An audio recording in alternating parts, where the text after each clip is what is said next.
The door creaked open and Annie stepped into the office and said to Tony, "Yeah. We had a case named Becky Grass who sold herself voluntarily. We sold her along with a few other boys and girls to a broker named Lynn, who has a bad reputation and likes rough work. Lynn can usually be found at a club called Resident Evil." "Thanks, Annie. Well, it seems like the girl wasn't out of luck. I don't think she'll be alive when you find her." They stood up.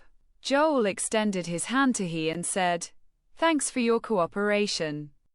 Tess and I have protected several human shipments on our own, but since we're working for Harry this time, with skilled manpower, we can get your shipments to their destination. As for that girl, I hope she's okay, because I might put a bullet in the brain of the person who caused her trouble, and I have permission to do so."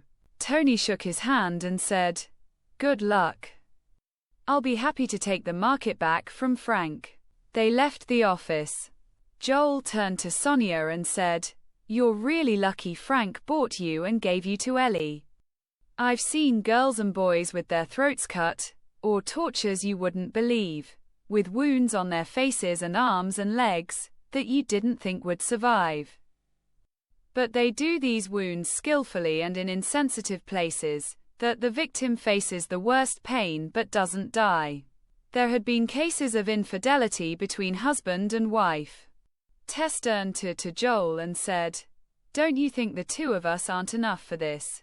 Call Harry and ask for backup." Sonia said quietly, "I can help you. I'm physically strong, and I was an athlete." Then she moved her sleeve up, so that Tess and Joel could see the muscles in her arm. Tess said, "What do you think? It could be a good help. Right now Ellie and Harry are not here." Joel paused for a while and said, "But if she gets hurt, this time we are dealing with Ellie, I don't think she will show herself any pity." Tony also referred to her as cruel and violent. "Yeah? Call Harry," Sonia said. "But I promise to take care of myself and not cause you any trouble. That girl was with me for a while and we were friends. If Frank had arrived sooner, maybe she would have been with Frank or the master by now."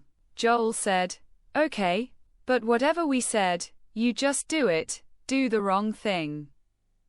We will help you with the same trouble that is going to happen to us so that we can at least have some happiness." Then he called Harry.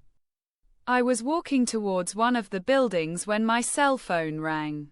It wasn't a familiar number. I made the call anyway.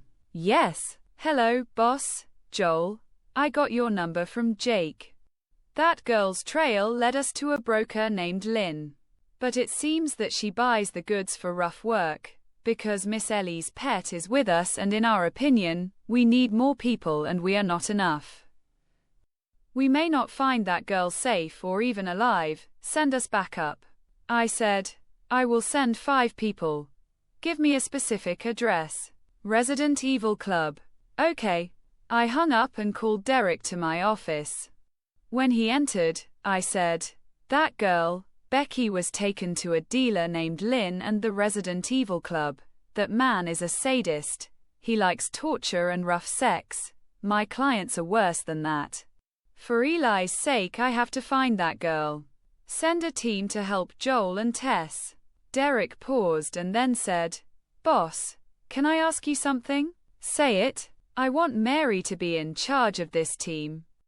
After that mistake and falling out of your sight, she is very upset.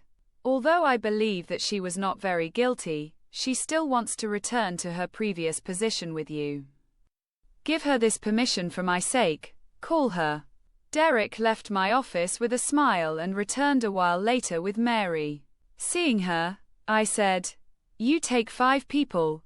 You go to the Resident Evil Club. Joel and Tess are waiting for you. Go." "Thank you." Derek smiled at her. Mary quickly left.